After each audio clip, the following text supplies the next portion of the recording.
Bonjour à toutes et à tous, j'espère que vous allez bien. Je vous retrouve aujourd'hui pour une nouvelle vidéo qui n'est absolument pas scriptée, qui n'est pas un sujet que l'on trouverait forcément typiquement sur ma chaîne, mais qui est quand même un sujet qui me tient à cœur depuis pas mal de temps, au fait, bien au-delà de la littérature et de ce que je fais sur YouTube et sur Instagram. Et il s'agit au fait du traitement médiatique et également sociétal d'Aya Nakamura.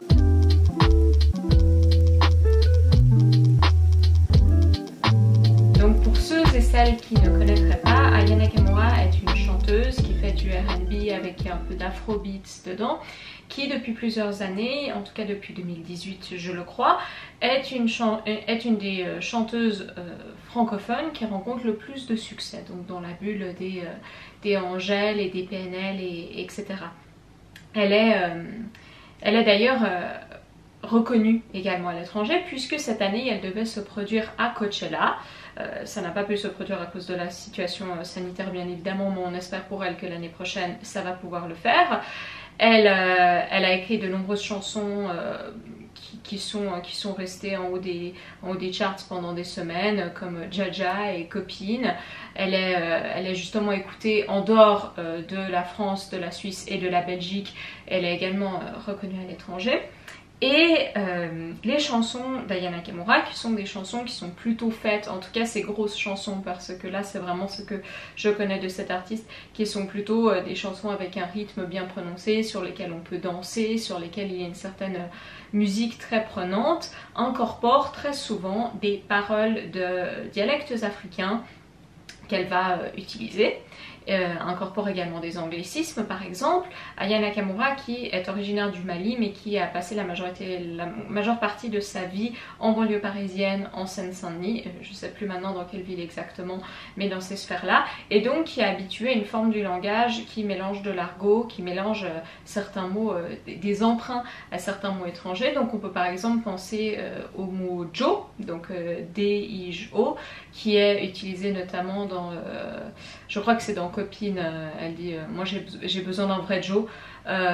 et qui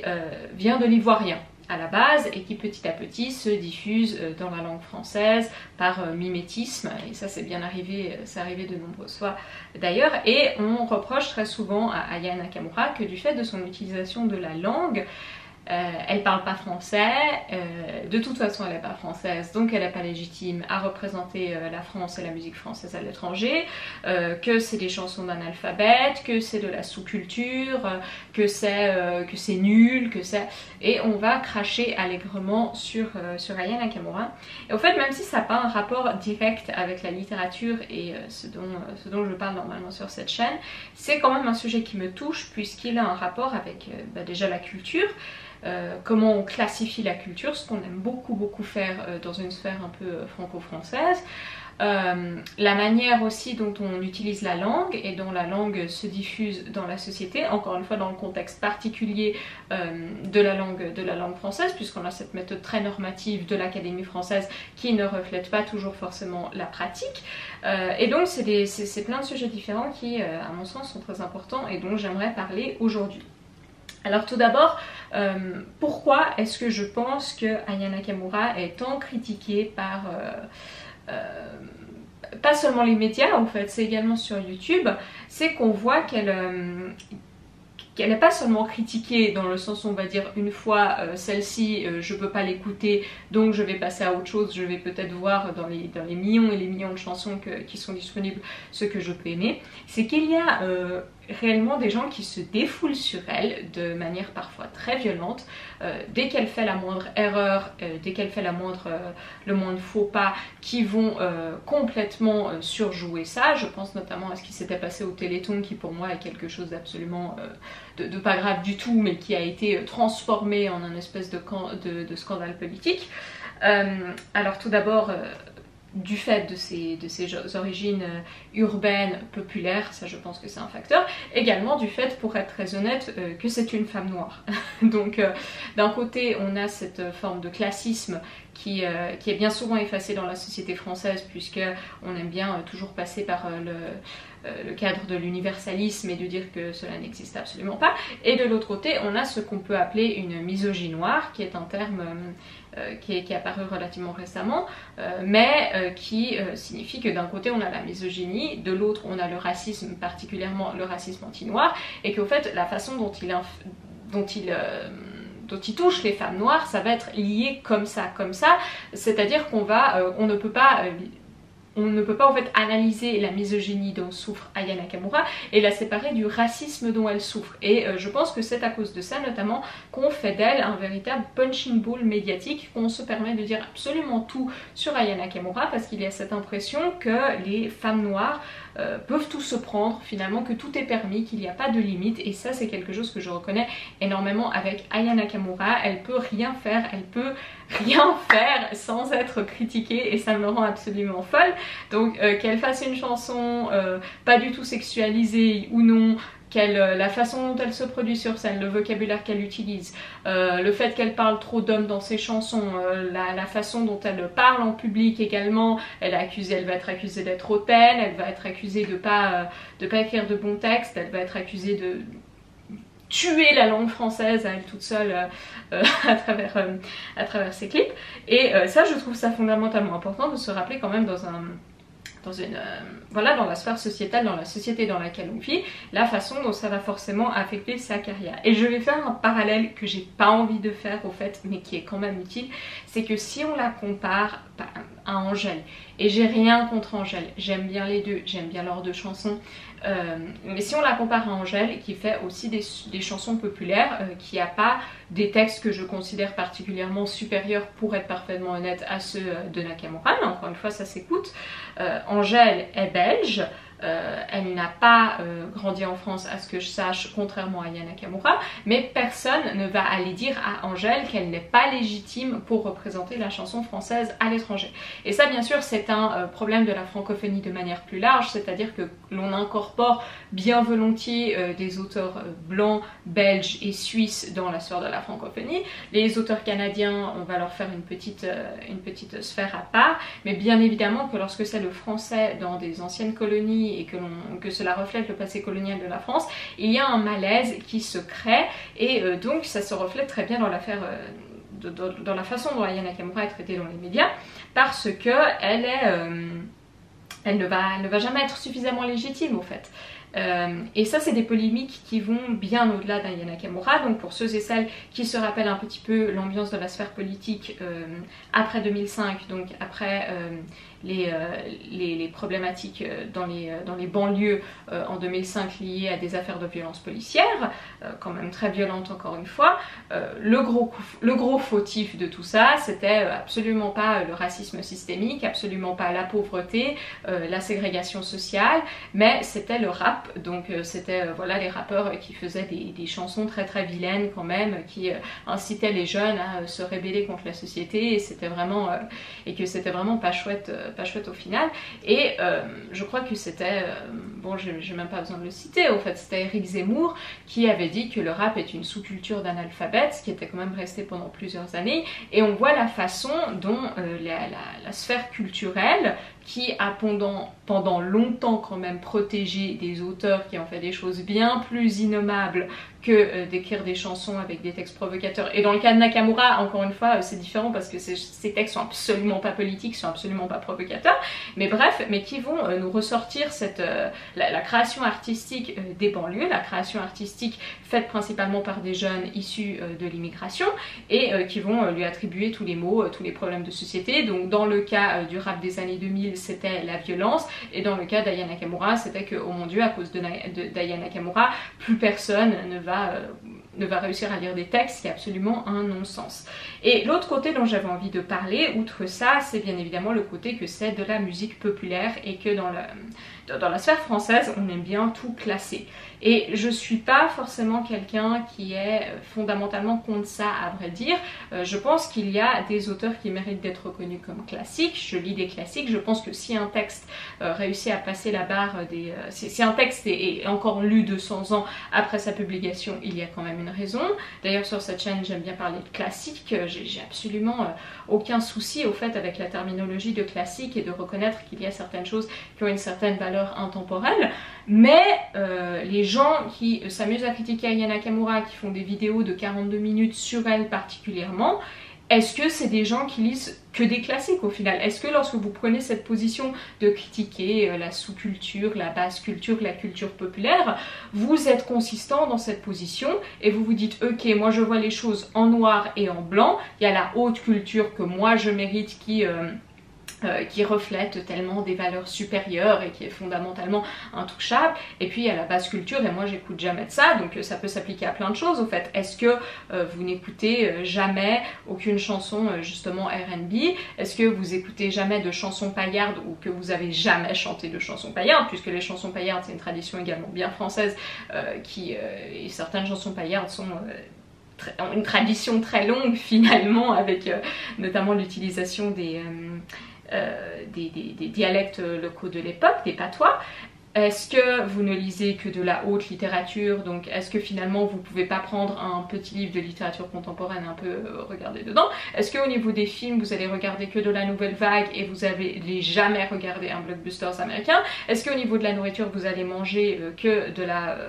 la vraie nourriture française et que vous n'allez jamais au McDonald's? Et je pense que personne rentre dans cette catégorie au fait, que personne, alors peut-être qu'une infime minorité de personnes va se prétendre, voilà, va dire je n'écoute que du Wagner, je ne lis que Balzac et je refuse de participer à la culture populaire. Mais ce que je veux dire par cet exemple, c'est que ce n'est pas... c'est une fausse dichotomie au fait, et que la culture qui est aujourd'hui assiégée à mon sens par le capitalisme, par l'idée de vente facile et plein d'autres choses, ça je suis tout à fait d'accord avec plein de personnes à ce sujet, mais est-ce que la culture est comme ça, la haute culture est comme ça monolithique, qu'on y retrouve des éléments bien définis, et que la basse culture est également monolithique, ou est-ce que c'est pas une transmission, est-ce que c'est pas quelque chose d'immense, de large, de justement un peu flou? Est-ce qu'il n'y a pas des textes classiques qui étaient très mal considérés à l'époque, des textes qui sont sortis il y a 200 ans qui étaient d'énormes succès littéraires bien rencontrés par la critique qui sont totalement tombés dans l'oubli? Est-ce que dans la littérature, si on prend par exemple l'exemple de... bon là ça va être un mauvais exemple puisque je n'aime pas particulièrement cet auteur, mais l'exemple de Céline qui s'est quand même fait connaître par son utilisation de l'argot, même dans Proust d'ailleurs que je suis en train de lire en ce moment, il y a également des mots d'argot qui sont mentionnés. Est-ce que tout ça, ça ne montre pas au final que c'est quelque chose que c'est des classifications qui sont quand même totalement dépassées par leur usage, et que l'on peut tout à fait écouter Aya Nakamura, écouter des auteurs populaires et de temps en temps lire un petit bouquin de littérature feel good, bah voilà, si on a envie, et d'un autre côté écouter Flaubert, oui, lire Flaubert, écouter de l'opéra, regarder des films d'auteurs. Voilà, pardon, mon téléphone a sonné, donc ce que je disais, c'est que on est... les gens qui utilisent au final cet argument de la haute culture contre la basse culture pour attaquer Aya Nakamura et pour au fait se cacher un peu d'être des racistes misogynes dans certains cas, et de se prétendre d'être des grands défenseurs de la langue française ou je ne sais quoi, est-ce que eux-mêmes ils suivent ces règles et qu'ils ne vont jamais écouter quelque chose d'un peu plus relax, d'un peu plus populaire, et participer au final à cette séparation très stricte entre haute et basse culture? Et je pense que la réponse c'est non, parce que j'ai vraiment l'impression que beaucoup de personnes qui attaquent Aya Nakamura et qui se transforment en défenseurs zélés de la langue française et des classiques et de la littérature du jour au lendemain, c'est pas forcément des gens qui engagent avec la culture de manière générale, et que si on regarde avec les personnes qui aiment attaquer beaucoup de personnalités de droite par ailleurs, c'est aussi des personnes qui participent à au manque de ressources chroniques dont souffre l'éducation aujourd'hui,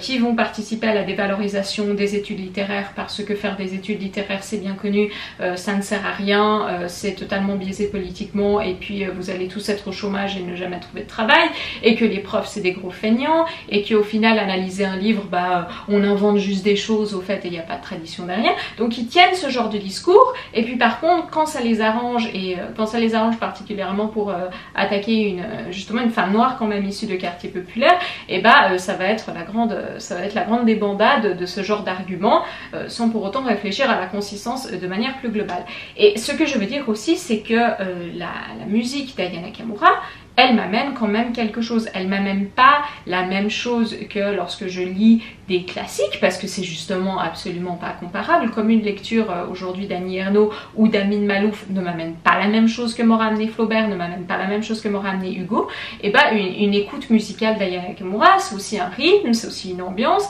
c'est quelque chose quand même qui me donne du peps. Moi j'adore écouter ses chansons quand je me sens voilà un petit peu molle comme ça. Je trouve que c'est un très bon remontant, et c'est plein de choses qui sont géniales, et oui, qui sont artistiques au fait d'un certain point de vue, qui prouve aussi que lorsque l'on a cette transmission qui touche quand même des millions de personnes, ça ne veut pas dire qu'elle est totalement dévaluée. Et c'est à partir de là, je trouve qu'on peut un petit peu réconcilier la culture, outre le problème aujourd'hui de la surcommercialisation, du capitalisme, de la façon dont la rentrée littéraire c'est plus sortir énormément de bouquins, voir ce qui marche plutôt que de gauger la qualité avant de prépublier sans pour autant réfléchir au fait que voilà, en publiant n'importe quoi c'est un peu large, c'est un peu vache quand même, mais en publiant juste en réfléchissant aux ventes, on risque quand même d'avoir un certain nombre de livres qui ne vont pas être réimprimés et obscurcir la découverte de certains auteurs. Est-ce qu'en tenant compte de tous ces éléments, on ne peut pas se rendre compte que on peut tout à fait être dans une pluralité des choses, que parfois cette hiérarchisation extrêmement stricte des arts va au contraire détourner une grande partie de la population des classiques, puisqu'elle ne va pas se sentir légitime de les lire, puisque apparemment faut être un vieil homme grisonnant de 50 ans pour pouvoir apprécier les classiques, ce qui n'est absolument pas le cas. Est-ce qu'on ne se fait pas plus de mal à soi-même avec ce genre de polémiques qui n'ont absolument aucun sens? Et ce que je veux dire finalement dans cette vidéo, c'est tout simplement que l'on peut tout à fait lire Dostoïevski, lire Sandrard, lire n'importe quoi, lire des auteurs classiques considérés comme extrêmement ardus, tout en écoutant Aya Nakamura, comme on peut regarder des films d'auteurs tout ensuite se tournant vers une série Netflix, et que c'est des classifications qui n'ont pas forcément la place d'être. Et ce que je trouve dégoûtant, c'est les gens qui font tout simplement preuve de méchanceté gratuite envers des jeunes artistes dont ils n'apprécient pas forcément les textes, et des fois ça tourne un peu à l'obsession, parce que moi je la vois constamment mentionnée sur Twitter, mentionnée sur YouTube, YouTube qui par ailleurs me recommande du contenu de droite alors que je regarde des vidéos littéraires et de cuisine. Ça c'est aussi un petit peu un mystère, voilà, au fait d'écouter ce que l'on veut et quand l'on veut et de la façon dont on veut. Voilà, j'espère que vous aurez aimé cette vidéo qui était un peu plus une vidéo voilà, où je vous parle librement, un peu une vidéo ranting comme on dit en anglais, mais en fait je trouve ça vraiment assez ignoble ce que l'on se permet de dire à Aya Nakamura. Encore une fois, comparaison limitée, mais je ne pense pas qu'on retrouve les mêmes choses sur Angèle dans les médias, même si elle s'est aussi fait attaquer d'une autre manière, mais Angèle on lui attribue une fragilité qu'on ne va pas attribuer à Aya Nakamura, donc on peut au final on peut dire ce qu'on veut avec sans aucune limite sur Aya Nakamura si l'on a envie, et j'aimerais que ça cesse, et j'aimerais que toutes les personnes qui veulent se mettre à faire des vidéos d'une heure sur pourquoi Aya Nakamura elle n'est pas légitime, elle n'est pas française, peut-être prennent un bon bouquin, peut-être choisissent à la place de parler de classiques sur la plateforme qu'ils ont, et peut-être qu'ils se rendront compte que c'est une manière beaucoup plus productive, beaucoup plus saine, beaucoup plus bienveillante de diffuser la culture. Voilà, sur ça je vous dis à très bientôt pour une vidéo qui rentre un peu plus dans les carcans de mon contenu normal, et continuez d'écouter Copine si vous voulez, continuez d'écouter Jaja si vous voulez, continuez d'écouter Jolie Nana qui est son dernier single si vous le voulez, de danser sur ce que vous voulez, et je vous dis à très bientôt. Bye bye.